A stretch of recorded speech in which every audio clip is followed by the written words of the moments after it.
Paz do Senhor, irmãos. No ano passado, mais ou menos nessa época, eu fiz um comunicado para os irmãos falando sobre essa crise financeira que o país passa e, consequentemente, a igreja também está envolvida nisso, eu estou envolvido nisso, você também está envolvido nisso. E naquele vídeo que nós fizemos há um ano atrás, nós colocamos que nós, como presbitério da igreja, iríamos ajustar a igreja à nova realidade financeira da igreja, porque nós tínhamos despesas, nós tínhamos investimentos em cima de uma realidade. De repente, a situação do país mudou e nós tínhamos que fazer alguma coisa e iríamos fazer rápido.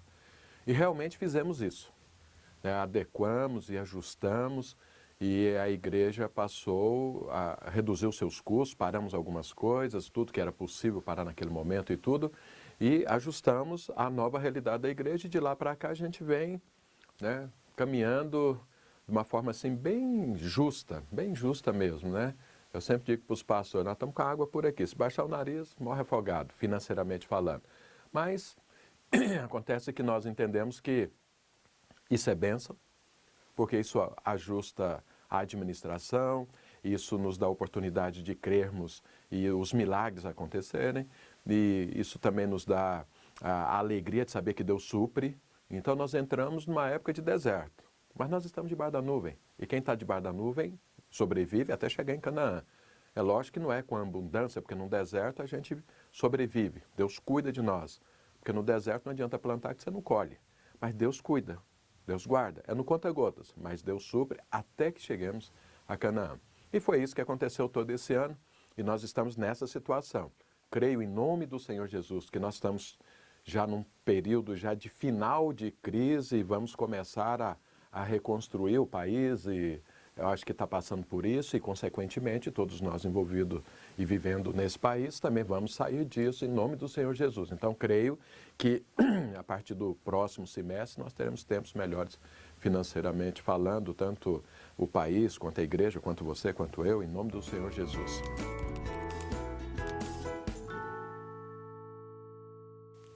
Irmãos, e no ano passado, quando nós fizemos esse ajuste, nós fizemos tudo aquilo que era possível.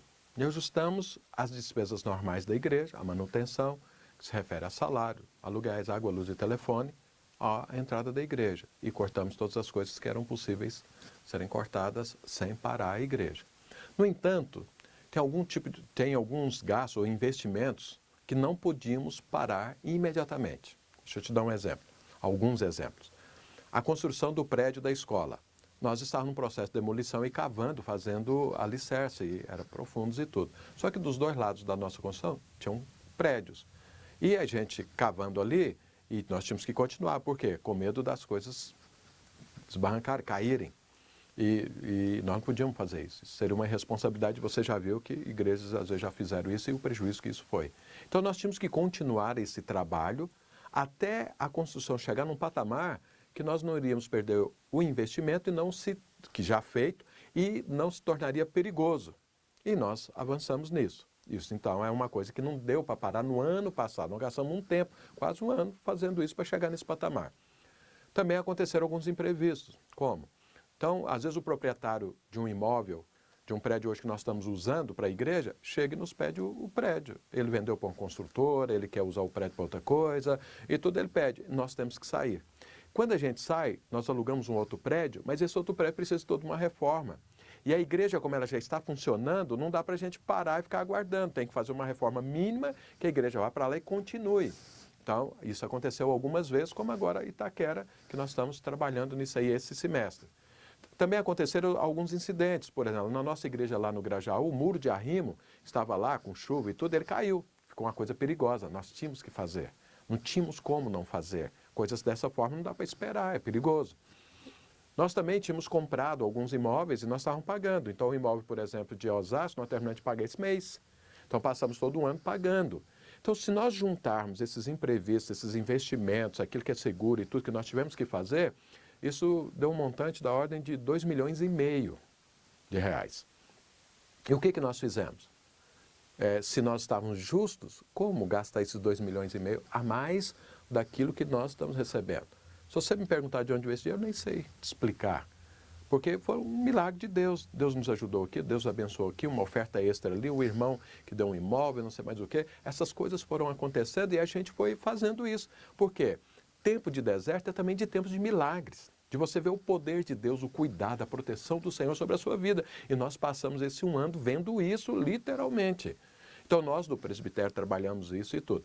Mas o que aconteceu? De toda essa bênção que Deus nos deu, dessas ofertas extras e tudo, então nós gastamos aí por volta de 2,5 milhões. 2 milhões Deus nos deu.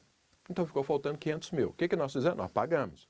Mas o que aconteceu na vida normal, operacional, no dia a dia da igreja?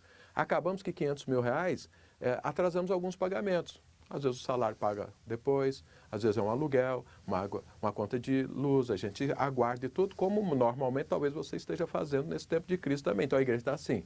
Só que tem um problema. A igreja não pode viver assim. Porque a igreja é um baluarte da justiça e sendo um referencial para os seus próprios membros. Então, nós estamos hoje com um déficit operacional por volta de 500 mil reais. Essa é a nossa realidade hoje. Então, nós estamos justos, não temos nenhum gasto além da receita da igreja, mas por causa dessas coisas que aconteceram em esse um ano que nós viemos trabalhando em um ano, para ir parando tudo. Hoje nós estamos parados com tudo, só ficou rigorosamente folha de salário, aluguéis, água, luz e telefone. Isso é a única coisa hoje que a igreja gasta, mas nada além disso. Então, no entanto, ficou esse déficit aí operacional e nós precisamos resolver isso. Então, hoje essa é uma situação que eu e você precisamos resolver, porque nós somos a igreja. E o presbitério entendeu que nesse momento, ao invés de nós sairmos atrás, buscarmos resolver esses 500 mil reais, nós entendemos da parte de Deus que foi uma direção do Senhor para nós envolvermos toda a igreja nisso. Então nós temos algo que é da responsabilidade do presbitério que nós fizemos e algo que hoje nós entendemos da parte de Deus que é para envolver toda a igreja. Eu, você, cada um que é membro dessa igreja a resolver essa questão financeira.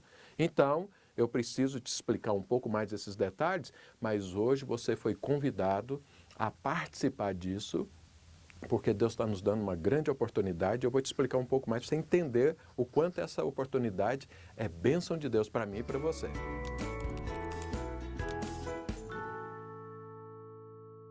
Então, irmãos, o que é que nós entendemos no presbitério que é esse contexto? Nós entendemos que é o que está escrito na Bíblia. Então, o povo estava no deserto. Para que eles passaram pelo deserto? Não é por quê, para quê? A Bíblia é clara. Eles passaram pelo deserto para que Deus testasse os corações deles, para saber se eles realmente tinham aliança, tinham unidade, tinham um coração no reino. Por isso, porque lá no deserto, ou eles ficam debaixo da nuvem e vai no conta-gotas, ficam firmes, ou eles morrem. Então nós entendemos que o deserto que nós estamos passando é a mesmíssima coisa. A experiência aconteceu lá, acontece aqui, aconteceu na igreja primitiva e vai acontecer sempre. Deserto é lugar para a gente ficar debaixo da nuvem, não tem sobras de nada, é coisa tudo justa, mas é um tempo onde a gente é exposto. É um tempo onde a luz de Deus brilha para mostrar realmente a nossa fé, o nosso envolvimento, a nossa fidelidade, a nossa unidade com o reino de Deus. Então veja, não se esqueça que o tabernáculo foi edificado no deserto. Lá que ele foi construído. Onde eles tinham menos, foi justamente onde Deus desafiou aquele povo que tivesse um coração voluntário a ofertar para a edificação do tabernáculo.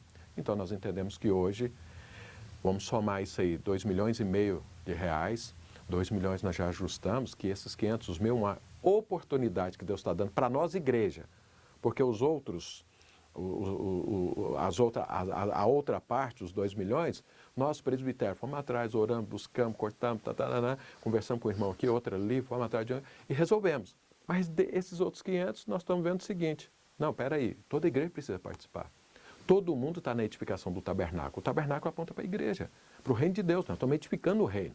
Então veja, aí nós entendemos da parte de Deus que essa é uma grande oportunidade para a igreja inteira. Qual é o tempo do deserto? É o tempo de provar os corações. É um tempo de você provar o seu próprio coração diante do Senhor, deixar a luz de Deus brilhar. Você está envolvido ou não? Então assim, nós resolvemos, como aconteceu na igreja primitiva, na época de Paulo.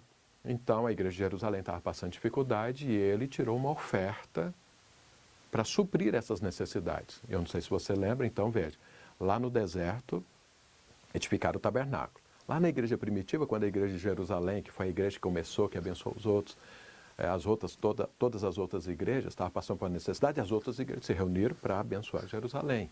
Então, isso acontece no Velho Testamento, isso acontece no Novo Testamento, porque isso é reino de Deus.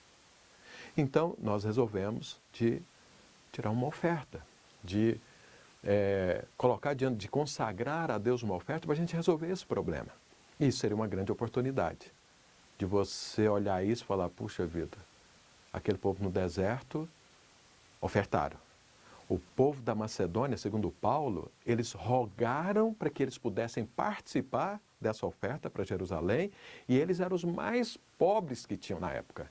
Mas eles ofertaram, segundo Paulo, além das suas posses. Eu fico até pensando que milagre foi esse. Porque alguém dá até o que não tem. Deu não só o que tinha, foram além. E pediram, Paulo, nós queremos ofertar, nós queremos participar disso. Então, nós entendemos, então, que essa oferta lá no deserto para a construção do tabernáculo, e essa oferta, na época de Paulo, foi uma oferta de amor. O que é uma oferta de amor? É uma oferta que você faz porque você ama a obra de Deus. A mesma oferta que Davi fez para a construção do templo. Porque, o que Davi diz? Porque eu amo a Deus, eu vou ofertar tudo que eu tenho. Então é uma oferta de amor. Agora, lembra, amor sempre. Desde quando nós saímos do Éden, amor gera sacrifício. Quem ama se sacrifica. Então nós sabemos que nós estamos no meio de um deserto. Nós sabemos que todos nós, todos os membros dessa igreja, eles estão passando por dificuldades financeiras. A coisa está justa, mas esse é o momento. Esse é o momento que nós vemos a nossa fidelidade. Então nós vamos fazer, vamos consagrar, eu acho que esse é o melhor termo, uma oferta de sacrifício, que é uma oferta de amor, nesse momento, para sanar essas dificuldades. Então é isso que eu estou desafiando você a fazer isso. Mas veja bem, essa oferta ela é completamente voluntária. Você não é obrigado a fazer isso. Oferta de amor ninguém obriga ninguém a fazer, porque quem ama não é obrigado a nada.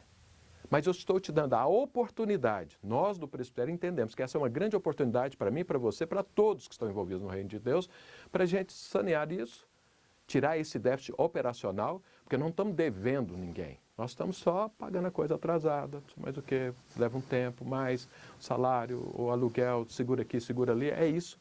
E nós podemos resolver isso com a sua participação, com o seu coração e colocarmos uma normalidade nisso, porque entendemos que esse país, em nome do Senhor Jesus, chegou no fundo do poço, agora vai crescer. E a hora que crescer, Deus vai prosperar. Quem que Deus vai prosperar? Os fiéis, os aliançados, os que estão em unidade, porque você sabe, tudo que está na sua mão veio de Deus, mas veio de Deus para você fazer o quê? Além de sustentar você, de investir no reino, você sabe disso. Você é membro do reino de Deus.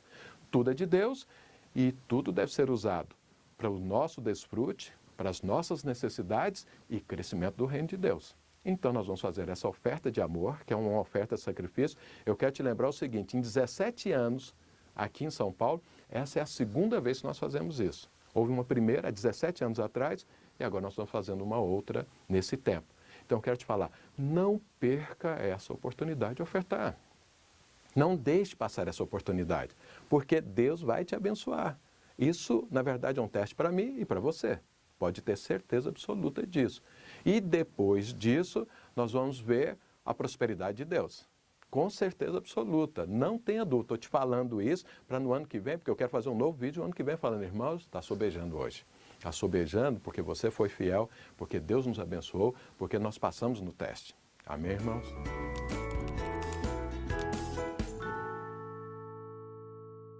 Irmãos, e o presbitério reuniu para a gente ver como seria essa oferta. Nós pensamos em muitas coisas para desafiar você a participar e facilitar a vida de cada um para participar. Pensamos no valor, pensamos por célula, pensamos um monte de coisa para que cada crente que é um ministro pudesse fazer a sua oferta. E depois nós concluímos em ficar com aquilo que Deus já definiu. Então, Deus normalmente não define valor, né? Deus define percentual. Então nós concluímos em fazer uma sugestão para você, que no mês agora de agosto e no mês de setembro, então o mês de agosto, normalmente as pessoas recebem no início de setembro. O mês de setembro normalmente recebe no início de outubro. Então nesses 2 meses, que você fizesse uma oferta, dando um total, juntando os 2 meses, ou de uma vez ou em 2 vezes, no valor equivalente a 10% daquilo que você receber no mês. Então, quero deixar claro que nós não estamos falando para você dar um dízimo dobrado. Isso não tem nada a ver com dízimo. Não tem nada a ver com as suas ofertas já normais. Isso é uma oferta extra. Porque se você trocar o seu dízimo por essa oferta, nós vamos ficar na mesma situação. Mas nós estamos precisando de algo a mais. Então, qual seria esse algo a mais? Para ser algo justo para todo mundo, então nós queremos fazer uma sugestão que você faça essa oferta. Mas essa oferta também nós estamos, porque nós medimos quanto nós precisamos, qual que é o valor da arrecadação e tudo que a igreja tem. Então, por isso, nós entendemos que 10% do que você ganha resolve o problema da igreja. Mas não queríamos que isso fosse um mínimo, ou que fosse o máximo. Na verdade, que fosse um mínimo, um referencial. Mas que você orasse a Deus. Que você buscasse o Senhor para você ir além. Porque não fique só na sugestão.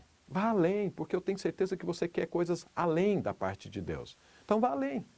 Não fique só nisso. Faça a sua oferta. Você pode dividi-la em duas vezes. Agora no final, né, início de setembro e início de outubro. Então no término do nosso jejum, a gente termina essa oferta e esperamos que até início de outubro, até ali pelo quinto dia útil de outubro e tudo, que vai dar mais ou menos, eu acho, dia 9 de outubro e tudo, a gente resolve esse problema e a gente passe no teste e estejamos preparados para prosperar, eu e você. Então aproveite a oportunidade. Agora, para que você entenda que nós, pastores, estamos realmente envolvidos e preocupados e não queremos só passar para você uma responsabilidade da igreja, ainda que a responsabilidade da igreja é de todos nós, eu quero deixar claro primeiro o seguinte: em 2 anos e meio nós gastamos 2 milhões e nunca pedimos nada à igreja além. Primeira coisa. Segundo, é que nós fizemos uma sugestão para você, os membros, que contribua com 10%, no entanto, todos os obreiros vão contribuir com 20% do seu salário. Todos os pastores vão contribuir com 30% do seu salário. E todos os supervisores vão contribuir com 50% do seu salário, não 10%. E é evidente que o pastor da igreja vai muito além disso aí, espero que ele esteja contribuindo pelo menos com 100% do seu salário. Para que isso? Para mostrar o seguinte: nós não estamos pedindo algo para você que nós não estamos praticando e que nós ainda estamos indo além daquilo que estamos sugerindo para você. Para que você entenda que nós somos completamente comprometidos com a obra de Deus. Não estamos pedindo só o seu comprometimento. Nós estamos envolvidos e comprometidos completamente. Então, eu estou te falando isso para que você veja e tenha segurança que você faz parte de uma equipe que verdadeiramente serve a Deus, que não está buscando nada para si, mas nós estamos edificando o reino de Deus. Então eu quero te falar, aproveite a oportunidade. E nós já conversamos isso com os pastores, com os obreiros, com os nossos líderes, e nós tivemos uma alegria muito grande, porque o que acontece? Muitos já estão se mobilizando para fazer algo muito além, e isso me dá uma alegria tremenda. Assim, de ver que nós realmente estamos liderando pessoas que têm um coração para Deus, que entendem o contexto, que sabem o momento, que sabem que nós não estamos atrás de um dinheiro ou outro de alguém, ou que estamos administrando mal. É uma situação excepcional. E situações excepcionais exigem medidas excepcionais. Então, nós ficamos muito alegres na liderança de saber isso. Então, eu quero te incentivar a isso. Olhe isso como uma grande oportunidade para você. Olhe isso como uma forma de você crescer, de você avançar, de você passar no teste, de você plantar para colher. Pense nisso e sinta o seu coração quanto ele está comprometido com a obra de Deus. Então veja, isso não é uma coisa pesada para a pessoa. Eu até imagino que 10% do salário de alguém ou do ganho de alguém possa até trazer algum sacrifício para a pessoa. Por isso está sendo chamada oferta de amor, que é uma oferta de sacrifício. Isso não é uma oferta comum, é uma oferta que vai dar algum desconforto mesmo. Mas esse desconforto, ele só poderia existir quando há uma alegria no coração. Eu espero que você tenha essa alegria de saber, eu estou investindo no reino de Deus. Eu faço parte do reino de Deus. E se eu tenho algum tipo de sacrifício, vai ser uma alegria por causa da graça que eu tenho recebido da parte de Deus de fazer parte do reino dele. Então, é isso que eu tenho para falar para você. Isso é que eu estou te desafiando. E qualquer dúvida, tire com o seu líder de célula, com o seu discipulador, com o obreiro, com o pastor da igreja, porque todos estão sabendo dos detalhes disso e tudo, você pode tirar todas as suas dúvidas. Agora, em nome do Senhor Jesus, ore a Deus e tenha alegria, porque Deus ama quem dá com alegria. Então, tenha alegria em contribuir na obra de Deus e ajude o reino de Deus, ajude a igreja nesse contexto, porque daqui a pouco, em nome do Senhor Jesus, nós vamos estar dentro de Canaã, desfrutando da bênção do Senhor, dos frutos que Deus tem nos dado. Que a graça e a paz do Senhor, principalmente a graça de Deus, seja sobre a sua vida e desfrute dela, em nome do Senhor Jesus.